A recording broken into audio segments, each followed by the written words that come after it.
ये सब क्या है युवराज? षड्यंत्र।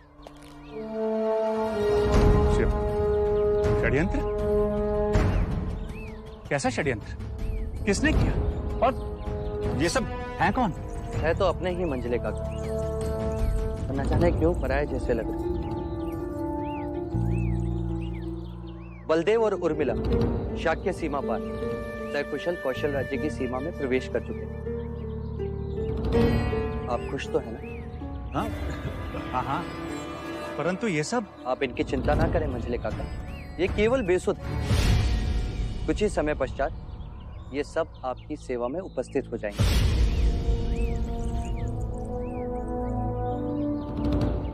क्या आपको नहीं लगता मंझले काका कि अब हमें सिर्फ एक ही काम करना चाहिए? दूसरे देश के गुप्तचरों को नहीं, पहले हमें हमारे ही देश के राजद्रोहियों को ढूंढना चाहिए।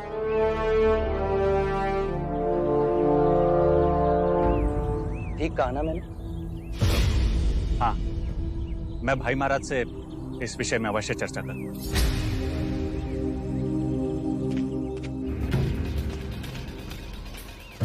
युवराज, हमें महाराज को भी ये बात बता देनी चाहिए कि किसी ने आपके प्राण लेने की नहीं चलना। बिना कारण बात को बढ़ाने से कोई लाभ नहीं। भले ही मंझले काका को इस बात को महाराज तक पहुंचाने की, परंतु हम नहीं बताएंगे। सारे हत्यारे असफल हो गए, बलदेव बच गया, हमारी सारी कौड़ियां उल्टी पड़ गई। मंगला, अब एक बात तो निश्चित कि महाराज शुद्धोधन हमारे देवदत्त को कभी भी अपना उत्तराधिकारी नहीं बनाएंगे। अब हमें प्रत्यक्ष सामने आना होगा। कैसे आ रहे?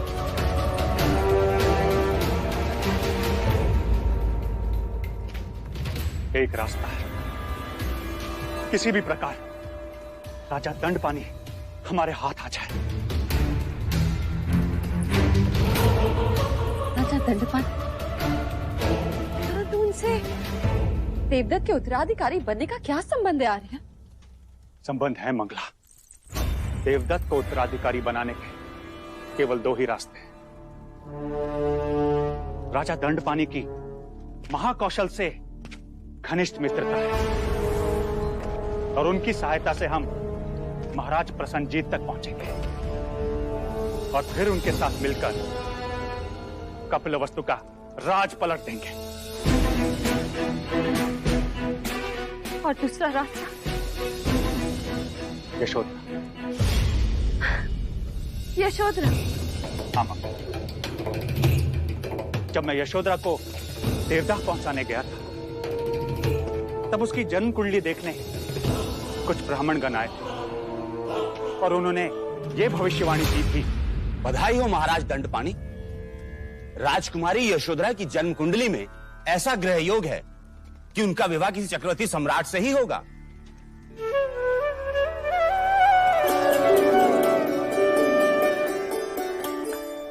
और यदि ऐसा ना हुआ तो? तो राजकुमारी के ग्रह योग उसे महाराज तो अवश्य बना ही देंगे। अर्थात वो जिससे भी विवाह करेंगी वो महाराज तो अवश्य बन जाएगा। अर्थात अब कुछ भी हो जाए हमें देवदत्त का ब्याह यशोधरा से करवाना ही होगा।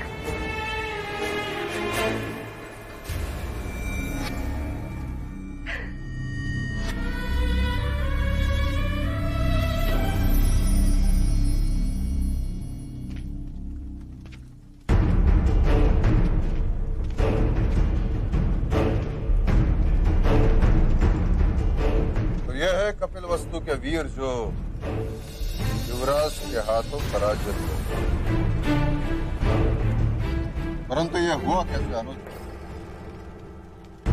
भाई महाराज, ये प्रश्न तो आपको हमारे सेनापति जी से पूछना चाहिए। क्षमा चाहूंगा महाराज। युवराज सिद्धार्थ विद्वान होने के साथ साथ एक शूरवीर, तेज और पराक्रमी योद्धा भी। जैसे क्षत्रिय को होना चाहिए। हाँ महाराज, उन्होंने मेरा शस्त्र प्रयोग किए ही इन वीरों को परास्त कर दिया।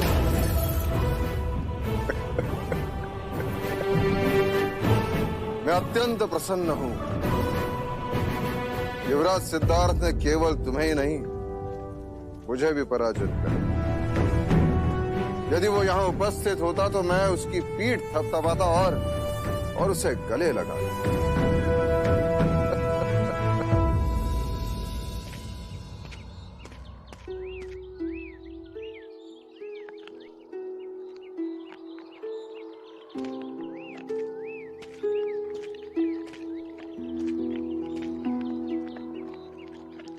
कंठक, आज हमारे युवराज बड़े चुपचाप।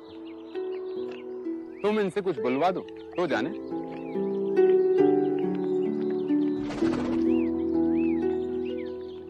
युवराज, आज तो आपको खुश होना चाहिए। इस उदासी का कुछ तो कारण होगा। आप कहें तो मैं कंठक को रथ पे हाथ दूं। सारे कुमार रंग भवन गए। आप जाना चाहेंगे? रंग भवन? वहां मैं जाकर क्या करूं? अब ना वहां उर्मिला होगी ना वो संगीत। मेरे हृदय की शून्यता को अब कौन भरेगा?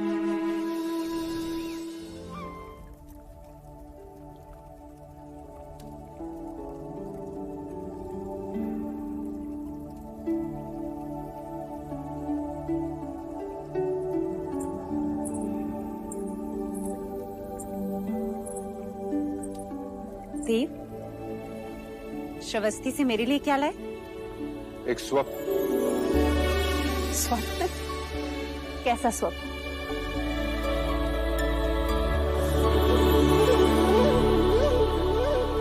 सिद्धार्थ के राज्याभिषेक का स्वप्न। इस मुकुट में ऐसे रत्न जड़वाऊंगा कि कौशल नरेश प्रसन्नजित का मुकुट भी इसकी आभा के सामने बुझा दिखाई देगा। जान पड़ता है कि आज आप बहुत प्रसन्न हैं। हाँ देवी, आज मैं युवराज से अत्यंत प्रसन्न हूं। मैं आज तुम्हारे पुत्र ने मुझे भी पराजित कर दिया। वो कैसे? हमारे नाक के नीचे से बलदेव को बचाए, वो भी अकेले। आज उसने ये सिद्ध कर दिया कि वो चतुर होने के साथ साथ पराक्रमी भी है। अब समय आ गया है कि शाक्य संघ की परंपरा के अनुसार उसे दीक्षा दी जाए। शुभ कार्य में विलंब कैसा? शुभ मुहूर्त निकाल के राज्याभिषेक करवा दीजिए। हाँ देवी, मैं आज ही कुलगुरु वाचस्पति से शुभ मुहूर्त निकालता हूँ। शुभ मुहूर्त तो विवाह का निकालना चाहिए कुलगुरु से। विवाह का मुहूर्त? हाँ महाराज, पहले युवराज का विवाह करवाएं, उन्हें गृहस्थ जीवन का आनंद लेने दें, फिर राजनीति का पाठ पढ़ाएं और फिर ये मुकुट उनके सर पर रखकर उन्हें सिंहासन सौंप दें।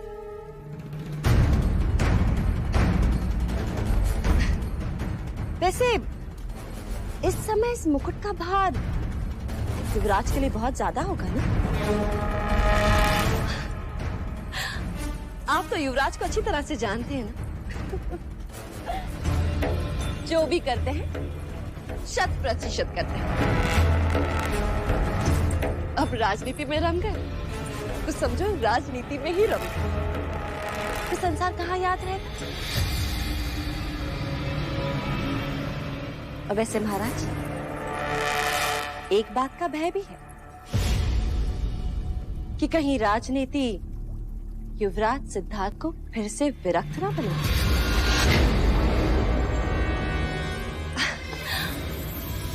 और भले आपको दादाश्री बनने की जल्दी ना हो,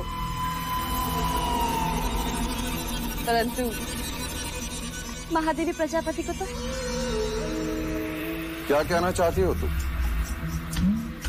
यही महाराज, कि वसंत ऋतु का अवसर है, आयु भी हो चुकी है, यही सही समय है जब हमें युवराज और बाकी कुमारों का विवाह करवा देना चाहिए। क्यों महादेवी? हाँ दी, मंगला दीदी ठीक कह रही है। कुछ दिनों पश्चात वसंत उत्सव है। क्यों ना हम इस उत्सव को युवा उत्सव में बदल दें, जहां समस्त शाक्य राजकुल के सभी राजकुमार और राजकुमारियां एक दूसरे से मिलें, एक दूसरे को पसंद करें और जीवन का एक क्रम पूर्ण हो, विवाह हो। हाँ, और फिर युवराज सिद्धार्थ का राज्याभिषेक तो कभी भी कर सकते हैं। सिंहासन घर में ही तो है। अब वैसे लगे हाथ अमिता को भी आग्रहपूर्ण निमंत्रण देवता भेज दे। यशोदा की आयु भी तो विवाह के योग्य हो गई है ना? आपने तो मेरे शब्द छीन लिए मंगला दीदी। देव, मंगला दीदी का विचार सराहनीय है।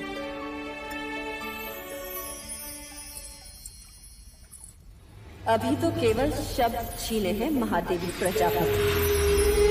तुम्हारी सारी खुशियां ना छीनूं तो क्या? यशोदा को आने दो तो।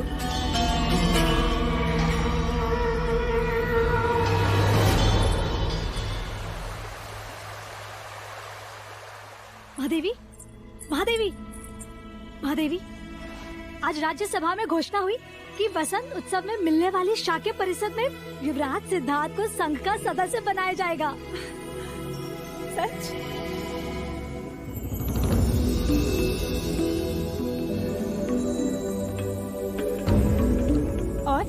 और क्या घोषणा हुई? और ये कि शाक्य राजकुमारों और राजकुमारियों का स्नेह सम्मेलन होगा और राजकुमारियों के लिए स्वयंवर आयोजित होगा।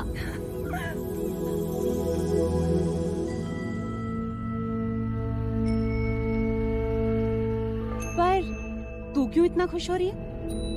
वो इसलिए क्योंकि जिस कामना हेतु आप ये दिए कर रही है ना, वो बहुत जल्द पूर्ण होने जा रही है। राजकुमारी यशोधरा आ रही है महादेवी, और अमिता दीदी के यहाँ देवदा में निमंत्रण भेजा जा चुका है। लौशिका, तुझे पता है, मुझे यशोधरा बहुत पसंद है। बस अब ये देखना है कि उसे भी सिद्धार्थ पसंद आ जाए। तो आप एक दिया और कीजिए, क्योंकि आपकी ये इच्छा तो कब की पूर्ण हो चुकी है। क्या? वो कैसे? महादेवी, यशोधरा की आंखों में मैंने युवराज सिद्धार्थ के लिए प्रेम देखा है, और देवदा चाहते हुए कह रही थी कि देखना, कुछ ही समय में मैं रानी बनकर लौटूंगी इस कपिलवस्तु में। और सिद्धार्थ की आंखों में क्या है लौशिका? प्रश्न। वो तो स्वयं नहीं जानते कि उन्हें यशोधरा से प्रेम हो चुका है। वो अब भी प्रेम की परिभाषा ही ढूंढ रहे हैं। वो भी जल्दी ही मिल जाएगी।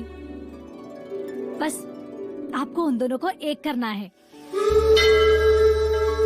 लो, अब तो शगुन का घंट भी बज गया। ईश्वर ने भी अनुमति दे दी। अर्थात यशोधरा को भी साथ बुलाया है।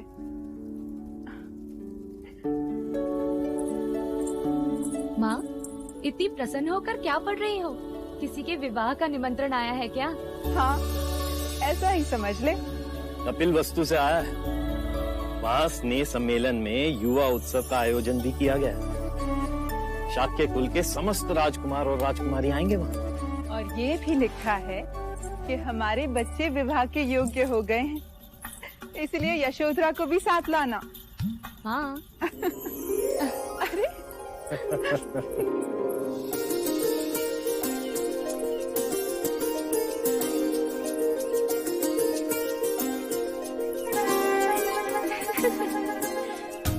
अच्छा, तो तुम अब कपिल वस्तु के राज परिवार की वधू बनोगी? ऐसे कैसे कह सकती है तू? सुना नहीं, हमारे बच्चे अब विवाह योग्य हो गए हैं। हमारे बच्चे अर्थात कपिल वस्तु के किसी एक राजकुमार के साथ हमारी यशोधरा की विवाह की बात छेड़ेंगे बोलो। इसमें हमें कौन सी आपत्ति हो सकती है? वैसे भी वो शाक्य कुलाधीश हैं। देवदत्त से बात चले तो मैं सोच भी सकता हूँ, किंतु सिद्धार्थ के साथ कदापि नहीं। बता दो, युवराज सिद्धार्थ दिखने में कैसे हैं?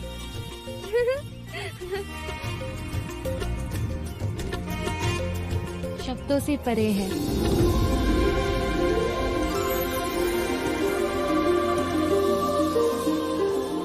और उनकी आंखें? प्रेम और करुणा से भरी है उनकी आंखें। और उनकी मुस्कुराहट? उनकी मुस्कुराहट जो देखे मंत्रमुग्ध हो जाए। और उनकी वाणी? संगीत के सुरों की तरह।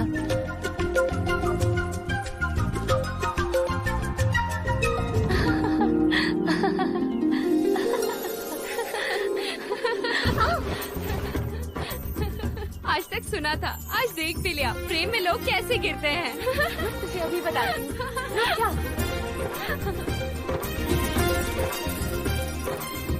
मुझे सिद्धार्थ पसंद है,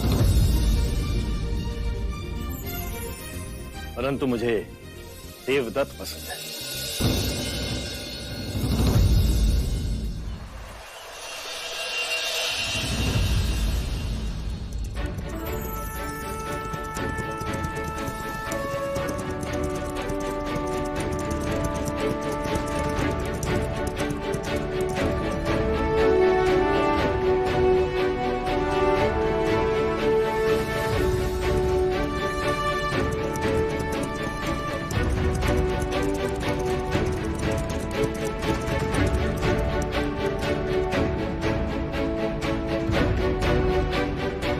देखो देवदत्त, पराक्रमी क्षत्रिय दिखाई दे रहा है। और आप सिद्धार्थ को देख मानो देवांश।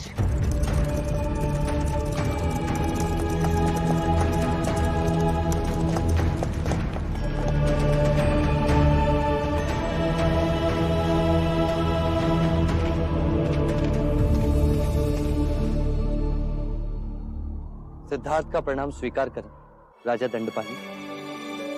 जीते रहो।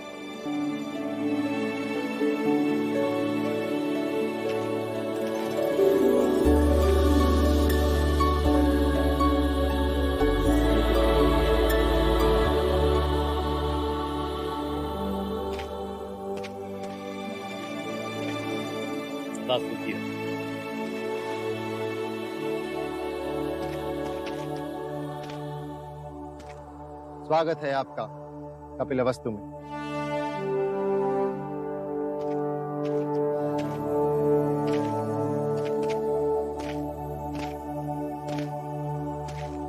यशोधरा,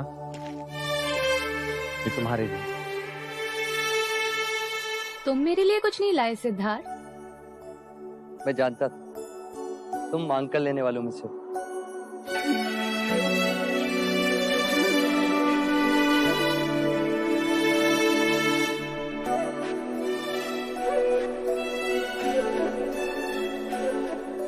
देवदत्त, ये सारे पुष्प मेरी ओर से तुम अपने पास ही रखो। मेरे लिए तो ये एक कमल ही पर्याप्त है।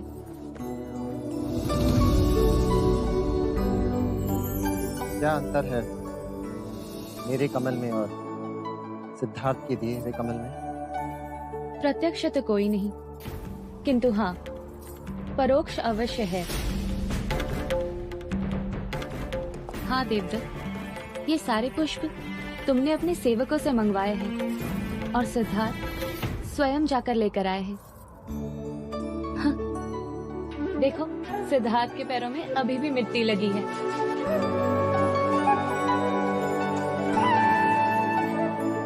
कोई है? युवराज के पैर धुलाने का प्रबंध किया जाए। चलो सिद्धार्थ।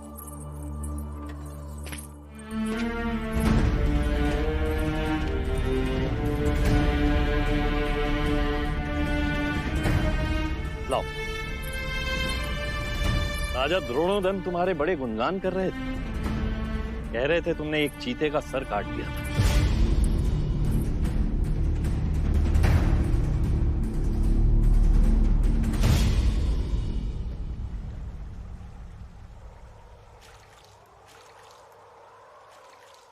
सुना है तुमने रंग भवन में किसी गणिका और कौशल राज के राजदूत का विवाह करवाया है।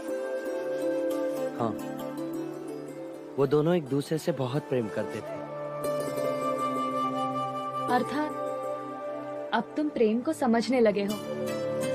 हाँ, कुछ कुछ समझने लगा हूँ और अनुभूति से वंचित हूँ।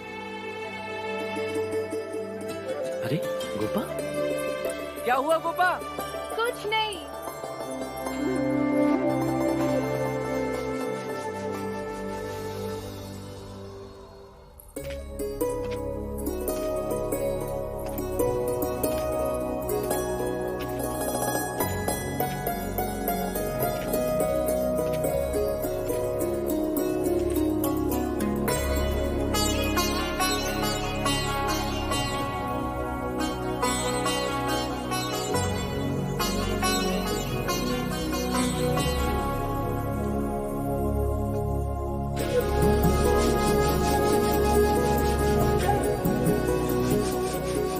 इतने सारे दीपक तुम्हारे आने की खुशी में।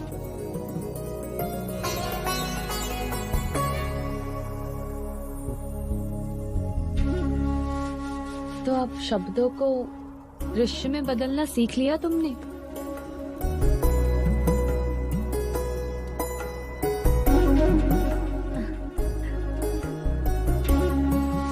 एक प्रश्न करना है तुमसे। करो ना। तुम कह रहे थे कि तुम जान गए हो। क्या?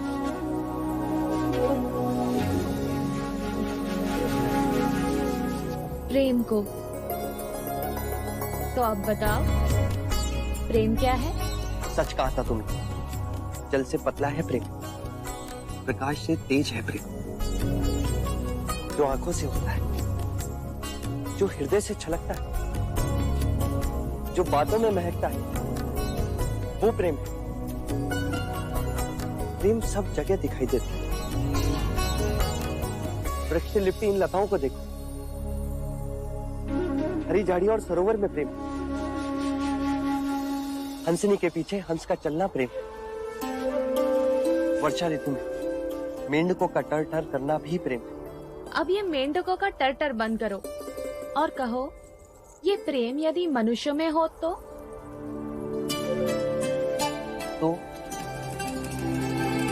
तू निर्भय हो जाता है। एक दूसरे के प्रति अपने प्राणों को न्योछावर कर सकता है। तो क्या तुम मेरे लिए अपने प्राण दे सकते हो? हाँ हाँ, क्यों नहीं? तुम मेरी मित्र जो। मित्र? हाँ। और कुछ नहीं? और क्या गोपा?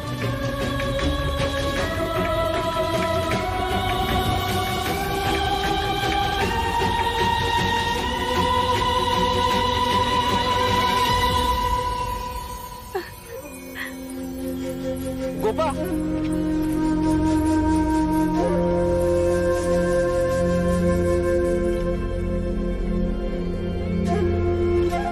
कभी हंसते हंसते भाग जाती, कभी रोते रोते भाग जाती। मैं तुम्हें समझ ही नहीं पाया गोपा। तुम चाहती क्या?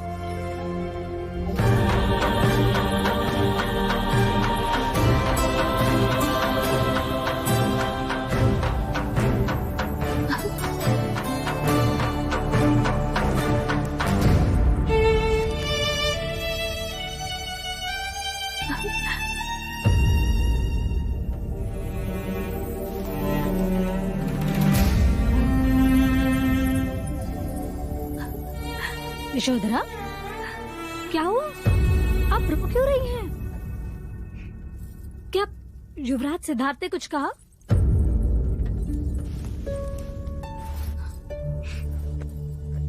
कुछ नहीं।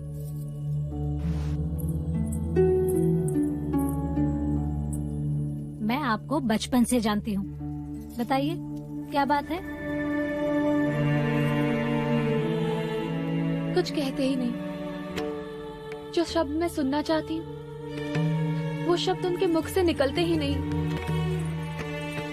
क्या सुनना चाहती हैं आप? यही कि तुम्हारी बहुत याद आई। मैं तुमसे प्रेम करता हूँ। और हमारे युवराज क्या बातें करते हैं?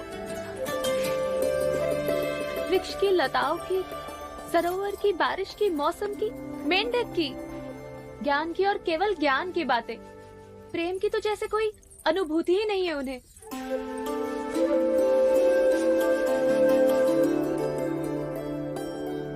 आप आइए मेरे साथ, मैं आपको कुछ दिखाना चाहती हूँ। क्या? आप आइए तो सही, आइए। पर तुम मुझे कहाँ ले जाना चाहती हो? आप आइए, आइए।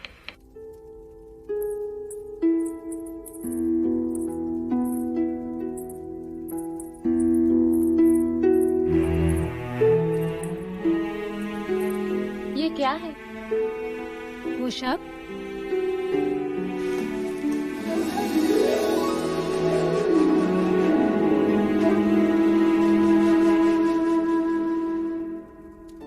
ये तो मेरी प्रतिमा है।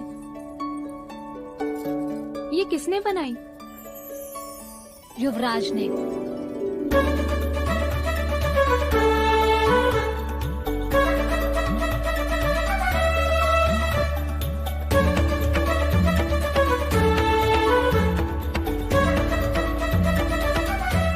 कुछ लोग ऐसे भी होते हैं जो अपनी अनुभूति को शब्दों में नहीं कह पाते, परंतु उसका ये अर्थ नहीं कि वो प्रेम नहीं करते।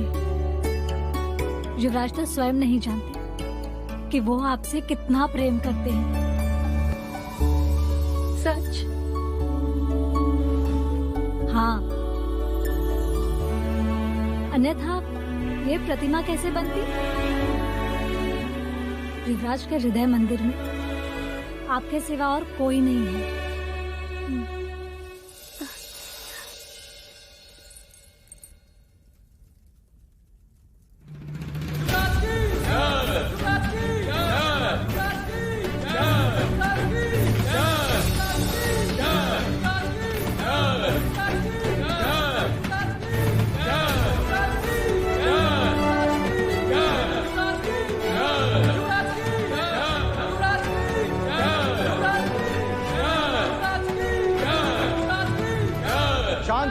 शांत हो जाइए। शाह के संघ को इस बात की अपार प्रसन्नता है कि आज उनके बीच एक ऐसा व्यक्ति संघ का सदस्य बनने जा रहा है जिनका लोक चाहन इतना अधिक है कि उनकी उपस्थिति से संघ उत्साहित होगा और सदैव गौरव अनुभव करेगा। मैं शाह के कुल नरेश महाराज शुद्धोधन के जयेश पुत्र सिद्धार्थ गौतम को शाक्य संघ का सदस्य बनाने का प्रस्ताव रखता हूं। क्या इनकी सदस्यता सबको स्वीकार है?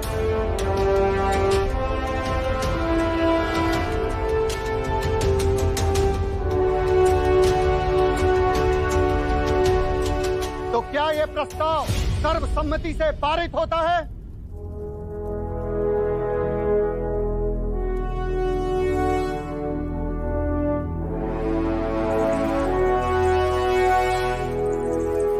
युवराज सिद्धार्थ गौतम को शाक्य संघ का सदस्य बनने की बधाई हो। बधाई हो युवराज, बधाई हो।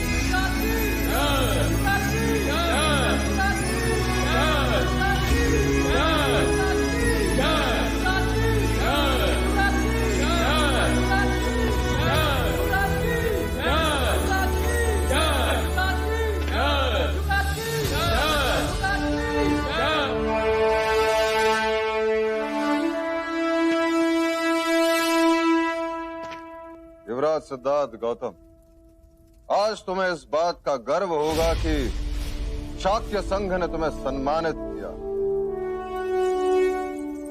मैं शाक्य संघ का आभारी हूं। संघ के सदस्य के कुछ कर्तव्य होते हैं। तुम्हें संघ के लिए सदैव उपस्थित रहकर तन मन धन से शाक्यों के हित की रक्षा करनी होगी। मैं ये वचन देता हूं, मैं पूरी निष्ठा के साथ उनका पालन करूंगा। किसी भी शाक्य सदस्य का दोष पता चलने पर तुम संघ को उसके बारे में सूचित करोगे। स्वयं का दोष प्रमाणित होने पर दंड स्वीकार करना पड़ेगा। व्यभिचार करने पर, हत्या अथवा चोरी करने पर तुम संघ के सदस्य नहीं रहोगे। मैं अपने वचन पर खरा उतरूंगा।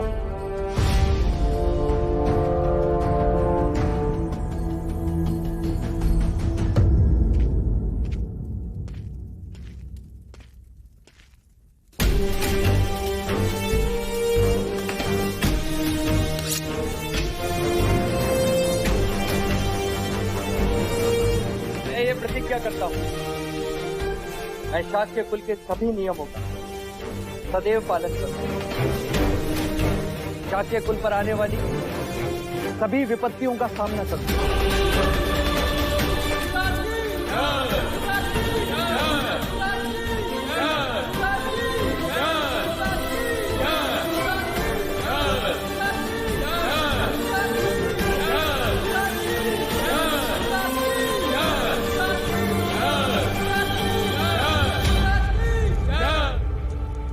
आज तुम इस संघ के सदस्य बने हो, कल इसी संघ के शिरोमणि भी बनोगे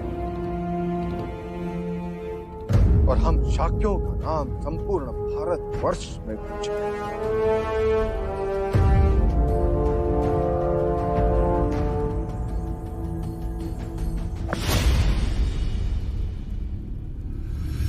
मुझे अश्वमेघ यज्ञ करना है।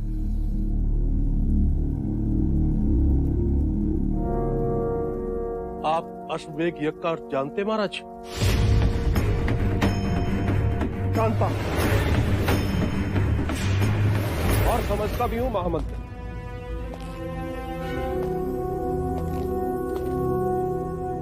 हम यज्ञ करके एक अश्व को छोड़ देंगे जिसके साथ कौशल की सेना होगी। वो अश्व जिस देश में विचरण करेगा उस पर हमारा आधिपत्य होगा। जो देश उसे रोकेगा उससे मंत्रणा होगी। यदि वो हमारा आधिपत्य माने तो ठीक, अन्यथा युद्ध होगा। किंतु महाराज, कौशल की सीमा के एक ओर मगध तो दूसरी ओर लिच्छवियों का संघ राज वैशाली, और दोनों ही बड़े राज हैं। उनसे शत्रुता करना हमारे लिए हितकारी नहीं होगा महाराज।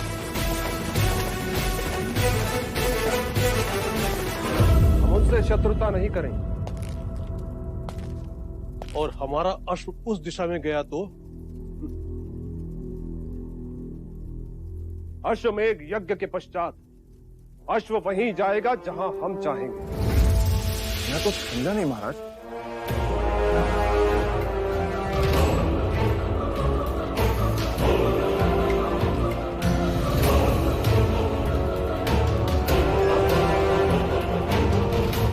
ये हमारी सेना और ये उनकी सेना, परंतु हमारे सबसे निकट शाक्यों का गणराज और अश्व सबसे पहले शाक्यों के देश कपिलवस्तु जाएंगे। अश्वमेघ के अश्व को देख राजा शुद्धोधन हमसे संधि कर ले तो ठीक, नहीं तो हमें युद्ध करने का कारण मिले और हम तलवार की धार कपिलवस्तु को जीत और समस्त शाक्य देश हमारा हो जाए। हमारा शाक्यों की सेना मिलने के बाद हमारी सैन्य शक्ति भी मगध और वैशाली जितनी शक्तिशाली हो जाएगी। क्यों महामंत्री?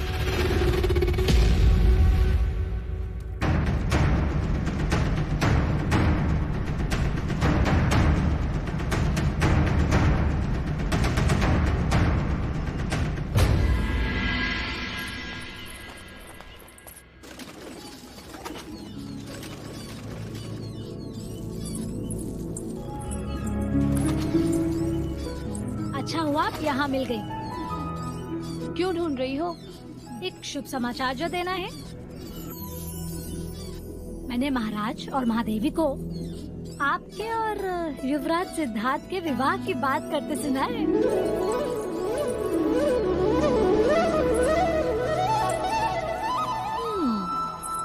अब समझ में आया। अच्छा, क्या समझ में आया? कि आप हर दिन बिना भूले यहाँ दाना डालने क्यों चली आती हैं?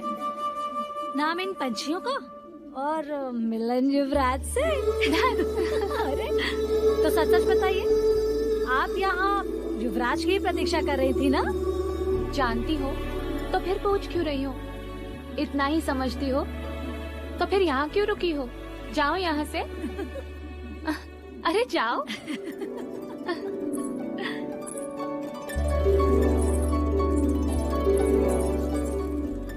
हमारे बच्चे सिद्धार्थ, देवदत्त और यशोधरा कब बड़े हो गए पता ही नहीं चला। अब हमें उनके विवाह के बारे में सोचना चाहिए। अमिता दीदी, यशोधरा के विवाह के बारे में कुछ सोचा है? अभी तक तो नहीं, पर हाँ, कोई योग्य वर मिले तो। यशोधरा के लिए वर खोजने की क्या आवश्यकता? वर तो यही है कपिल वस्तु में हमारा देवदत्त।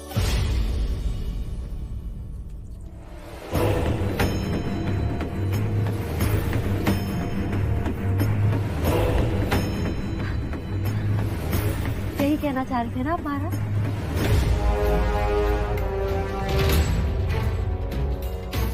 मैंने तो पहले से इनसे कह दिया कि जब अमिता दीदी आएंगी मैं उनसे ये बात जरूर छेड़ूंगी।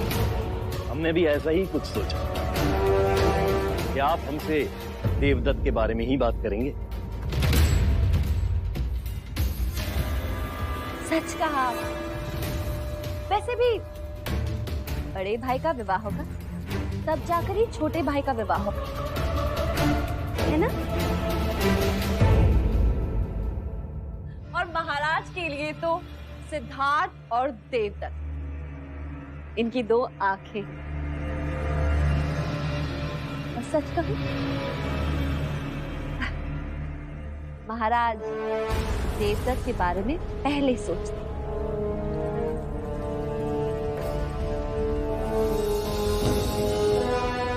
आप बैठे क्या हैं?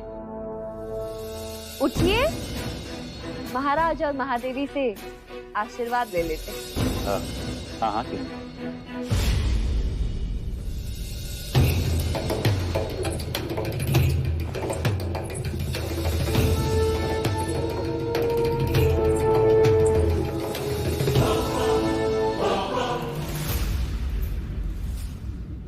सबके सब बस दाना चुगे जा रहे हो। है किसी को मेरी परवाह? है कोई जो जाकर युवराज को बुला लाए?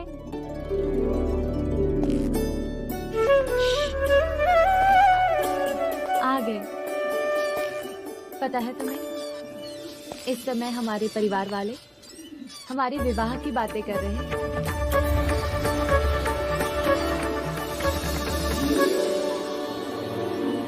यही शुभ समाचार सुनाने तो मैं यहाँ आया।